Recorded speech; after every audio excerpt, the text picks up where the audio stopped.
அதற்கு ஒரு பல்லவர் அரசராலே கட்டப்பட்ட கோயில் என்ற அளவு தான் சரித்திரம் இருக்குது.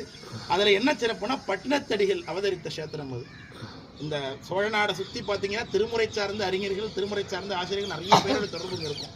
பட்டினத்தார் ஒரு முறை குபேரன் தலையாத்திரையாக நம்மளை போல வந்திருக்கான்.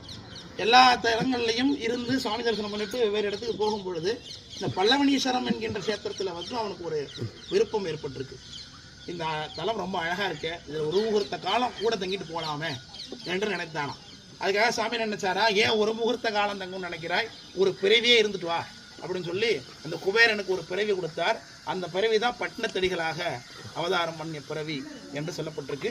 அது நகரத்தாருடைய திருப்பணி பெற்ற தலம். அது பக்கத்திலே பார்த்தீங்கன்னா பட்டினத்தார் மடம் இருக்கும். அங்கே பட்டினத்தாருக்கு திருமேனி, பட்டினத்தாருடைய மனைவிக்கு திருமேனி, பத்திரகிரியார் அவருடைய நாயடியாருக்கு திருமேனி, இப்படி எல்லாருமே அங்கே திருமேனி கொண்டு விளங்குகின்றார்கள். அந்த பல்லவனீஸ்வரத்துக்கு பக்கத்திலே பார்த்தீங்கன்னா முடிஞ்சா பாருங்க, பண்டைய காலத்துடைய அதாவது தொல்லியல் துறை சார்ந்த ஒரு இடம் ஒன்று அங்கே உண்டு. அது பண்டைய காலத்தினுடைய கப்பல் துறைமுகம், போட் துறைமுகம், சிவப்பதிகார காலத்தை பயன்படுத்தப்பட்டு அகழ்வாராய்ச்சி பண்ணி வச்சிருப்பாங்க. இதுதான் இப்போதைக்கு இந்த தலங்களை பற்றி நீங்கள் தெரிந்து கொள்ள வேண்டிய விஷயம். மேக்சிமம் என் கூடவே நீங்கள்